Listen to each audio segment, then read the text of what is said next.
মার্কিন president Donald ট্রাম্পের ঘোষিত ৩০% শুল্ক কার্যকর হবে ১ আগস্ট থেকে। এর আগেই পাল্টা ব্যবস্থা হিসেবে যুক্তরাষ্ট্রের ২১ বিলিয়ন ইউরোর পণ্যের ওপর শুল্ক বসানোর কথা জানায় ইউরোপীয় ইউনিয়ন। তবে মার্চে স্থগিত হওয়া সেই প্রতিশোধমূলক সিদ্ধান্ত আবারও স্থগিতই রাখার কথা জানান কমিশনের president Ursula von der Leyen. আলোচনার সুযোগ তৈরি করতেই এমন সিদ্ধান্ত বলে জানান তিনি।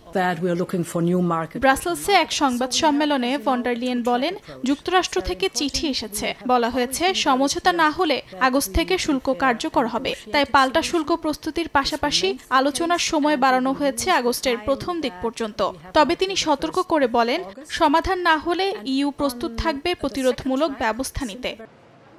এরই মধ্যে আলোচনার রূপরেখা নির্ধারণে সোমবার ব্রাসেলসে বৈঠকে বসছে ইউরোপীয় বাণিজ্য মন্ত্রীরা। জার্মান অর্থমন্ত্রী লার্স ক্লিংবেই বলেন, যুক্তরাষ্ট্রের সঙ্গে গঠনমূলক আলোচনা প্রয়োজন, তবে ব্যর্থ হলে ইউরোপীয় চাকরি ও ব্যবসার বাজার রক্ষায় কঠোর পদক্ষেপ নিতে হবে।